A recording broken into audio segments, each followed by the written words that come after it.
Good afternoon, everyone. Recorded by Richter here, back with a brand new segment for you. Today I have a film review.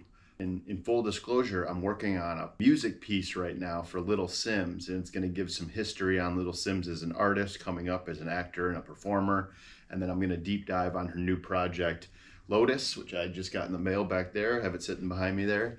I really wanted to take my time with this one because I really care about Little Simz as an artist, and I want to make sure that I get all the details correct in her upbringing and all of the, not like upbringing in life, but as a musician and an actor, and make sure I get all the details right on that. So in the meantime, I have this one because this one I can kind of just spitball off the top of my head with a funny concept that I came up with while I was watching a movie the other day. So I recently watched the action thriller The Amateur, starring Rami Malek. It is written by Ken Nolan, and it's based on a novel by Robert Littell, which was already, I guess, adapted to a movie in 1981 in Canada. But this new one stars Rami Malek, and it's got Lawrence Fishburne in it, and Holt McCallany from Fight Club, and tons of other stuff. Most currently, he was on the other David Fincher project that was really cool. But anyhow, this film is kind of an action thriller, and the plot of it is a CIA cryptographer, Charlie Heller, is restoring an old Cessna as a present from his wife Sarah, who leaves for a business trip in London. And at the CIA's Decryption and Analysis Division, Charlie has befriended a field agent, Jackson O'Brien, codenamed the Bear, and an anonymous source, codename Inquiline.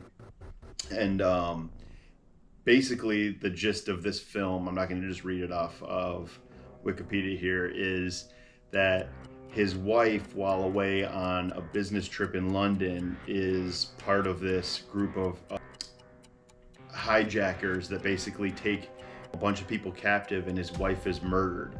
And so basically the film is Rami Malek trying to find these people, hunt them down through his super skills. He plays a guy with like a 170 IQ or something like that, so he's super smart, and basically is trying to hunt these people down.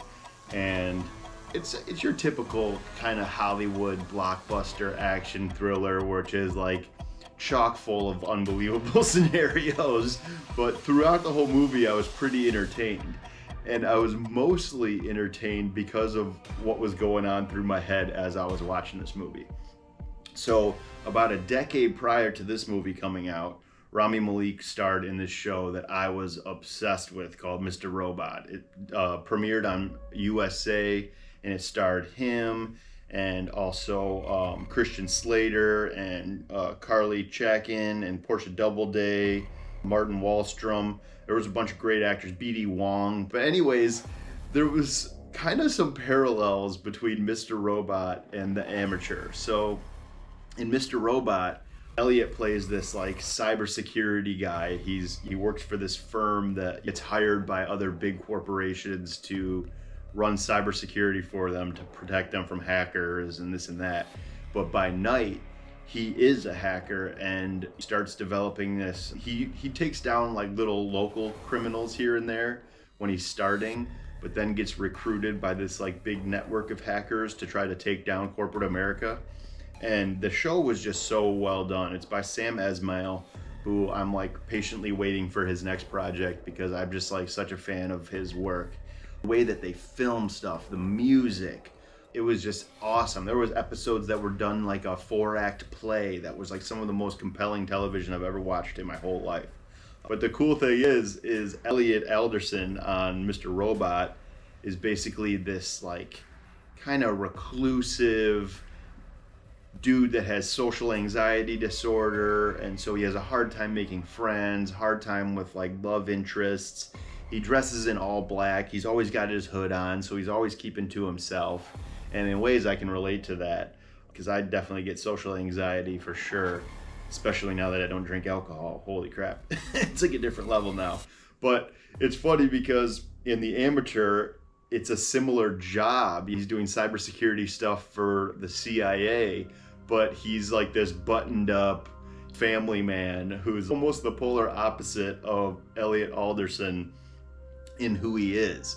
So I kind of went into this movie, The Amateur, watching it as if it were an Elliot Alderson fever dream, because on Mr. Robot they kind of did play with this a lot. Like they would do one-off episodes where it'd be almost like a dream sequence scenario for Elliot, where he's in these different worlds and different lives.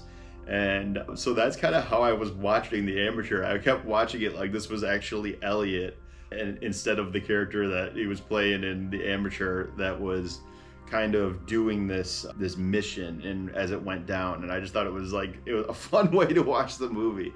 You know, sometimes when I go into different movies with different mindsets. If there's like a film that I really care about and I know what the intention is, I'm gonna judge it in a different frame than a big blockbuster, big budget type of movie. Sometimes you just want to go for the entertainment. Sometimes you want to go for the deep dive and the messaging and all of that.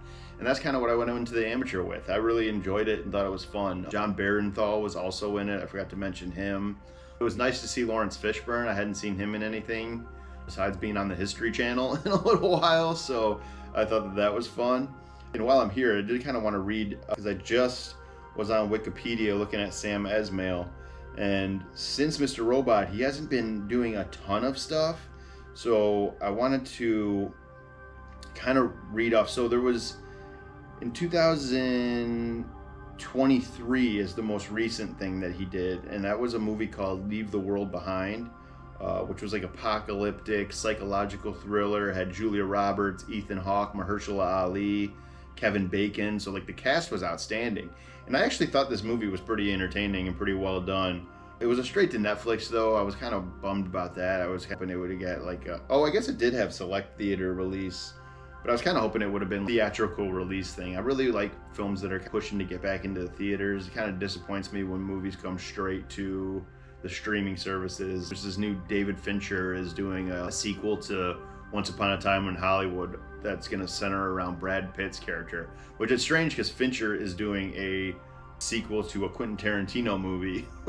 So that's a little bit confusing, but it's going straight to Netflix, which is so dumb to me, because Once Upon a Time in Hollywood did crazy numbers in the theaters, and I'm really like off the high I'm still on off Ryan Coogler's Sinners. I'm really excited for these films that push getting back to the theaters and stuff. But anyhow, I'm getting off the point a little bit.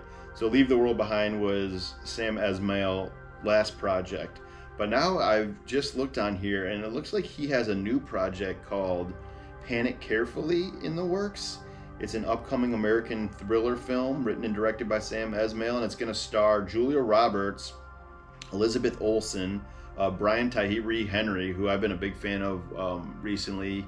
We got to know him as Paperboy on Childish Gambino's Atlanta, and I thought that was really well done. There's also Eddie Redmayne in this, Ben Chaplin, and some other folks too, which I'm excited about this because I haven't seen anything new from Sam in a minute. And it says it was announced in February of 24 that they were Julia Roberts and Sam were set to reunite, with studios Netflix, Paramount Pictures, and Warner Bros. Running to acquire the project. God, Sam, if you watch this, please try to push for a theatrical release instead of going straight to the streamers. I would love it so much more if I could see this film in theaters, because that's what it's really all about, man. I'm actually getting ready to go see the Fantastic Four movie with my nephews here right after I get done recording this.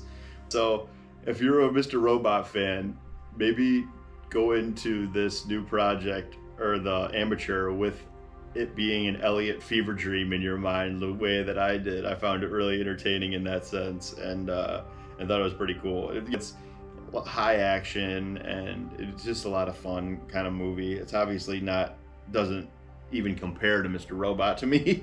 I think Mr. Robot is leaps and bounds better. But and if you've never seen Mr. Robot, I think it just hit Netflix finally. It was originally on USA, it debuted in 2015, but I think they finally just put it all up on Netflix to watch. And I've already watched the series twice, and it's the type of thing that I don't want to spoil anything, but I almost enjoyed it the second time more because there's so many twists throughout the show that once I know the twists, the second viewing of it was like a totally different experience than the first one. So now that it's on Netflix, I might go rewatch it for a third time, quite honestly.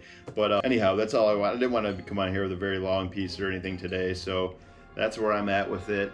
I do want to come back on to do a couple more reviews. I just watched a movie, a Western called Surrounded. That was really good with Letitia Wright, and it was actually the last film that you'll ever see Michael K. Williams in, who I was just a massive fan of Michael K. Williams when he was here with us.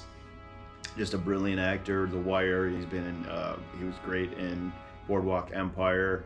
Just a phenomenal actor, and he's in this film. And I also watched another Western recently called Slow West from 2015 by John McClane, who I recently did a film review on his newest movie, Tornado. So I want to get back on here and talk about both those films. Been watching a lot of Westerns lately. And then, like I mentioned in the beginning, I got a long form piece on Little Sims coming. And then after that, I want to get cracking on this one. It's just McKinley Dixon. He's another hip hop artist that draws from all kinds of different music. There's like a wide, diverse range of sounds coming out of this one, and it's another favorite project of 2025 for me. So I got a lot of stuff in the works for you, so stick with me, and I'm gonna keep banging these things out. And yeah, I hope everyone has a good day, and I'll catch you guys later. Peace.